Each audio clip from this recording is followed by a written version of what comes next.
épreuves difficiles, nous sommes dans le camp de celles qui doivent gagner les tests. Parce que nous ne sommes pas seuls. Alléluia. Mais il y en a qui ne gagnent pas, qui se découragent en chemin. Parce que le test est tellement difficile que, là je ne peux pas, j'abandonne. Et là tu ne peux pas passer en classe supérieure. Soit tu redoubles. Alléluia. Mais il y en a aussi au milieu qui se dit, je n'ai pas pu, je vais changer d'établissement. Ce sont celles qui n'arrivent pas à rester dans l'église. Elles partent dans une église parce qu'elles pensent que là-bas, elles n'auront plus les épreuves. Mais les épreuves sont toujours là. Même si tu changes d'église, même si tu changes d'établissement, l'épreuve est toujours là. Mais tu as besoin de garder ton cœur et de le préserver. Parce que ton cœur est la source de vie. Parce que ton cœur est la source de vie.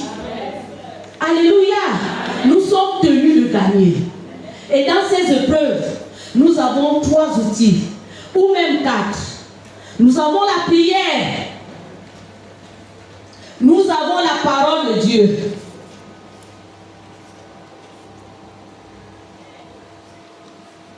Nous devons mettre notre foi en action. Mais nous avons aussi notre ami de tous les jours qui nous accompagne dans les épreuves. Parce que lui, il est celui qui nous accompagne. C'est le lion de la tribu de Juda. Il est là avec nous tous les jours. Même si on pleure, il est là. Si on se réjouit, il est là. Celui qui vient nous consoler. Donc l'ami de tous les jours ne nous abandonne pas. Alors lorsqu'on regarde l'histoire de Anne,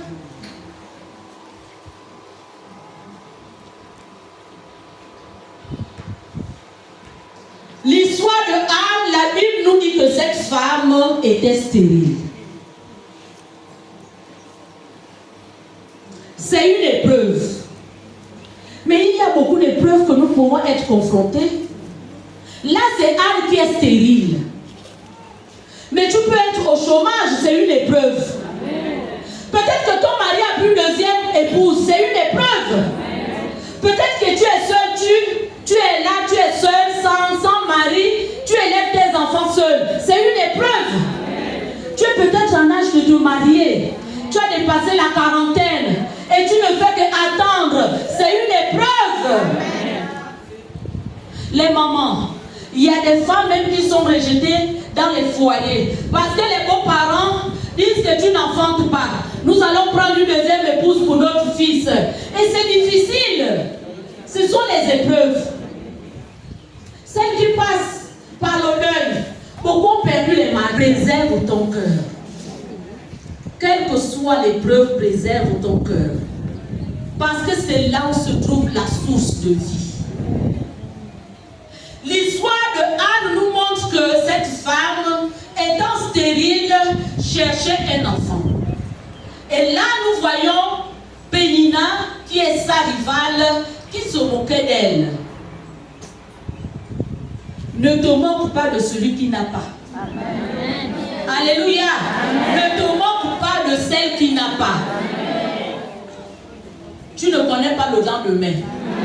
Tu ne connais pas de quoi est fait le lendemain. Amen. Tu ne connais pas l'épreuve que Dieu va te balancer. Peut-être plus que celle qui n'a pas d'enfant. Peut-être que plus que celle qui vient de perdre son mari et c'est difficile. Pénina se moquait de l'autre. Elle avait les enfants.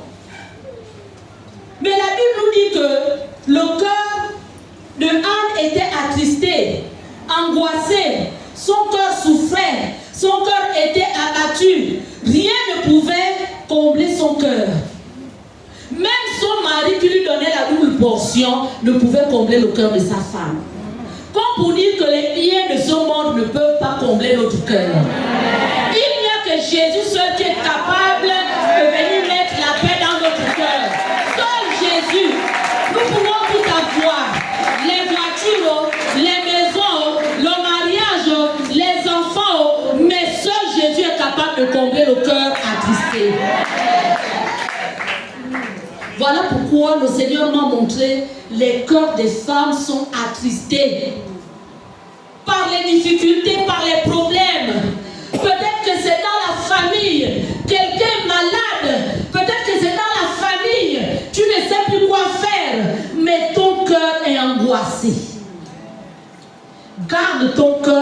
que toute autre chose. C'est là le problème. C'est le corps de la mère qui part. C'est le corps de la mère qui saigne. C'est le corps de la mère qui prend la responsabilité. C'est le corps de la mère qui souffre. Même avec les enfants. C'est toi qui es au journal, à la télévision. Mais c'est toi qui es en train de te démêler pour la cause de ta famille. C'est toi qui es en train de te démêler pour la cause de tes enfants. Alors c'est ce cœur-là qui a besoin d'être une source de joie.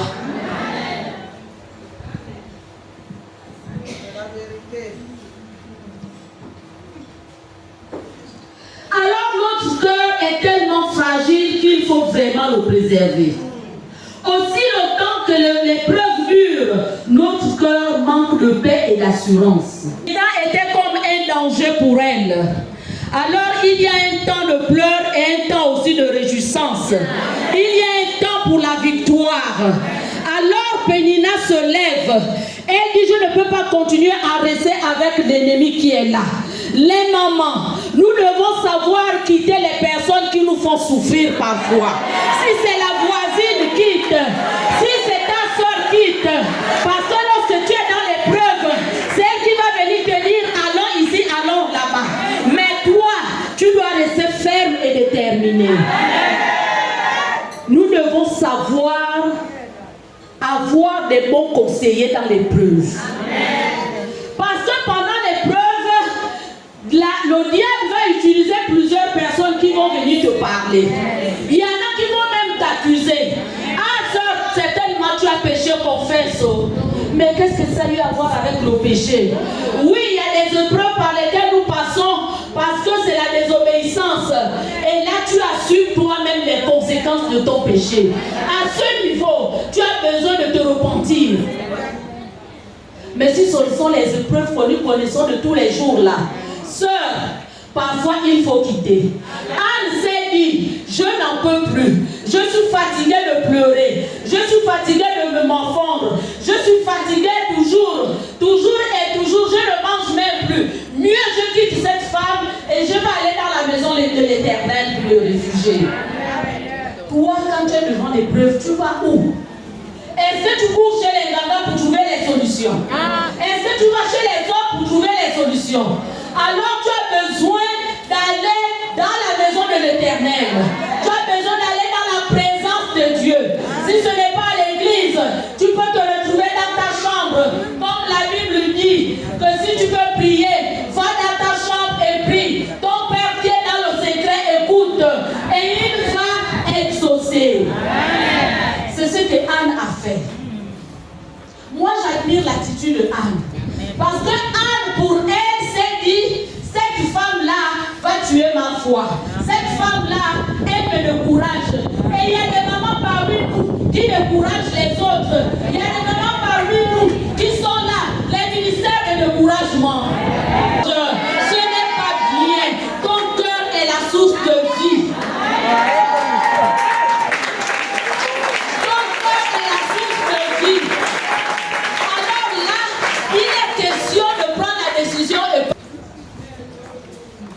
Proverbe 15 dit une parole douce calme la fureur, mais une parole dure excite la colère. Pénina était là pour exciter la colère dans le cœur de l'autre. Ce n'est pas bien, les mamans. Nous devons éviter ça. Il faut quitter ce genre de personnes, les éviter. Le cœur ici est le siège des émotions. C'est pourquoi nous devons le protéger, quelles que soient les épreuves. Amen. Dans sa détermination, Anne a pris la décision, comme je disais, d'aller chercher Dieu face à face. Face à face. Devant l'épreuve, qu'est-ce que tu fais? Est-ce que tu pars chercher Dieu face à face? Parce que c'est là où Dieu va te donner la révélation. Parce que c'est là où Dieu va te parler. Parce que c'est là où Dieu va te fortifier. Parce que c'est là où Dieu va te consoler. Parce que c'est là où Dieu va te dire ce qu'il faut faire. Et c'est ce que Anne a fait. elle est partie face à face. Au moment où elle prend la décision, la stérilité n'était plus son problème. Au moment où elle prend la décision d'aller dans la présence de Dieu, le fardeau n'était plus pour elle. La stérilité n'était plus un problème pour elle. Parce qu'elle avait déjà confié ce problème à Jésus. Mais elle s'est dit, je vais aller à la rencontre de mon Dieu.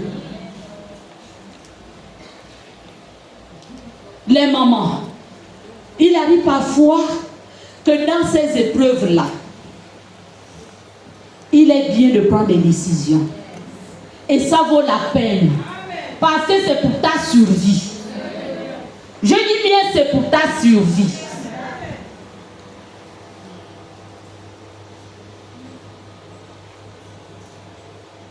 Donc nous devons refuser de nous faire malmener par l'ennemi. Parce que quoi qu'il arrive, rien ne doit nous séparer de l'amour de Dieu. Amen. Alléluia. Amen. Romains 8, 38 et 39. Je vais juste dire, par rapport à ce que nous vivons, ni la stérilité, ni la maladie, ni le chômage, ni le deuil, ni le manque, ni les problèmes familiaux, ni les difficultés de tous les jours ne doivent nous séparer de l'amour de Dieu. Amen. Ni les puissances, ni les hauteurs. Restons attachés au Seigneur. Le verset 13 de 1 Samuel nous dit que Anne n'avait même plus de mots pour s'exprimer. Elle n'avait plus de mots. La douleur était tellement forte.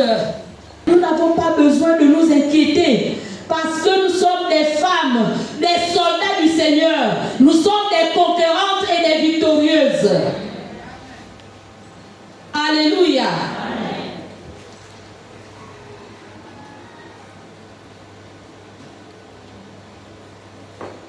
Ton cœur est la source de vie. De même que l'Esprit nous aide dans notre faiblesse. Car nous ne savons pas ce qu'il nous convient de demander dans nos prières. Mais l'Esprit lui-même intercède par des soupirs inexprimables. Tu es là fatigué. Tu ne sais même plus quoi dire. Mais l'Esprit vient à ton secours. Le lion de la tribu de Juda est là, présent pour te soutenir, pour venir à ton aide. Dieu n'abandonne pas celui qui crie à lui. Amen. Alors notre cœur qui est la source de vie a besoin de faire une rencontre avec le Seigneur. Jésus-Christ est la vie. Ton cœur est la source de vie. Donc rencontre de deux vies. Lorsqu'il y a rencontre de Jésus et toi, je crois que le miracle s'opère. Dieu opère le miracle dans un cœur bien disposé. Dieu opère le miracle dans un cœur qui a la vie. Alors tout ce que nous pouvons faire, c'est d'aller auprès du Seigneur dans sa présence et les deux vies qui se rencontrent déclenchent le miracle. Est-ce que tu es une source de vie? Ton cœur est plus précieux que tout. Ton cœur est plus précieux que l'épreuve. Parce que l'épreuve là, ça va passer où? Mais nos cœurs, c'est le cœur là, c'est notre esprit qui va avoir la rencontre avec le Seigneur dans les cieux. Lorsqu'il va revenir, c'est notre cœur qui va se réjouir. L'Éternel des armées. Anne est en face du Seigneur. Et elle dit ceci, l'Éternel des armées. Ce sont les premiers mots.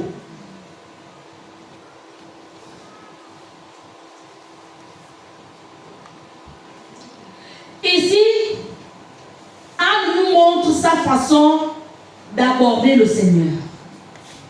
Lorsque nous sommes dans les épreuves, quelle est notre façon d'aborder le Seigneur? Comment nous voyons Dieu? Est-ce que nous le voyons si petit? Est-ce que nous le voyons comme un conte de fées? Ici, Anne a réalisé que l'Éternel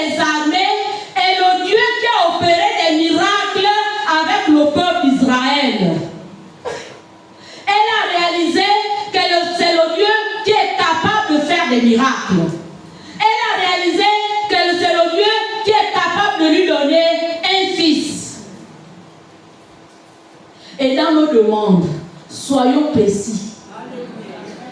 Anne a dit, je veux un. Je veux un. Soyons précis dans nos demandes.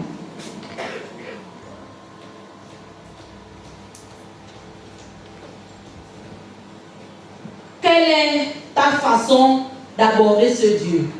Comment le trouves-tu? Bien-aimé, Dieu est qui pour toi? Pour Anne, Dieu était le Seigneur des armées, celui qui a créé le ciel et la terre. Dieu était celui qui a fait toutes choses. Dieu était le Seigneur qui avait accompli de nombreux miracles en faveur du peuple d'Israël. Ces mots exprimaient sa foi. Quand tu es devant une situation, qu'est-ce que tu demandes au Seigneur?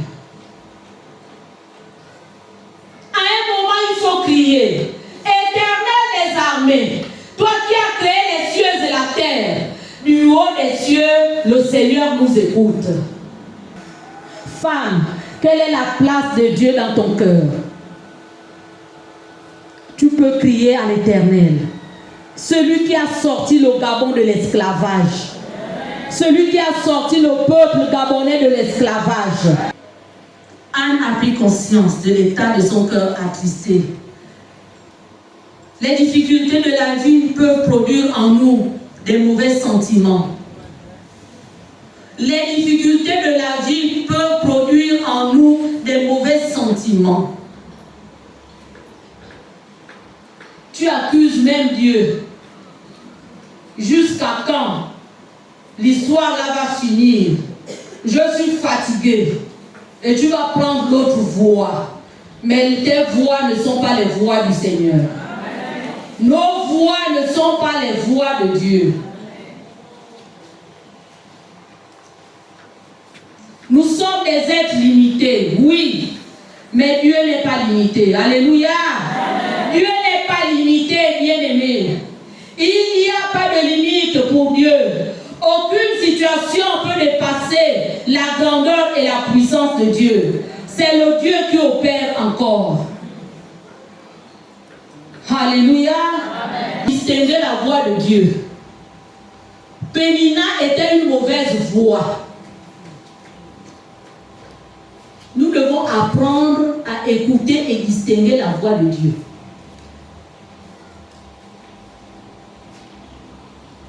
Parce que comme pour Pénina, celui qui l'utilisait avec des mauvaises paroles, Anne a distingué cette voix. Ce ne sont pas des paroles qui viennent m'encourager, qui viennent me consoler. Donc la voix là, ce n'est pas la voix de Dieu. Mieux je quitte. Donc au milieu des épreuves, nous pouvons avoir plusieurs voix qui se lèvent, plusieurs conseillers qui se lèvent. Apprends à distinguer la voix du Seigneur qui va te parler. Parce que c'est la voix du Seigneur qui va te donner des bonnes orientations, qui va te donner des bonnes décisions et qui va permettre que tu sois déterminé pour telle ou telle situation. Bien-aimé. Et nous voyons que l'histoire de Anne, à la fin de l'histoire de Anne, nous voyons Dieu a pourvu. Parce que Dieu a donné à Anne un fils. Alléluia. Amen.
Attachons au Seigneur.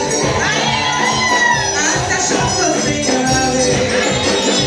L'amitié avec Jésus, c'est la meilleure amitié. L'amitié avec Jésus, c'est la meilleure amitié.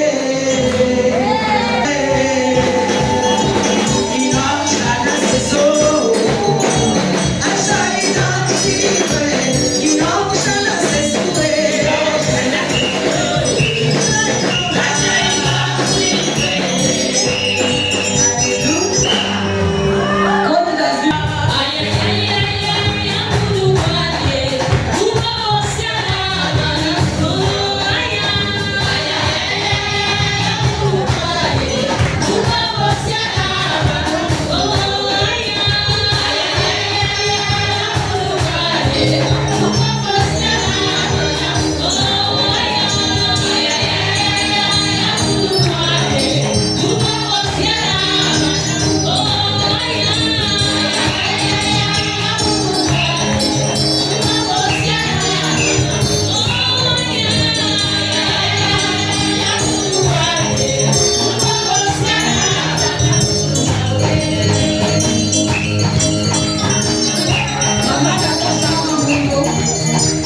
suis dans ce rêve,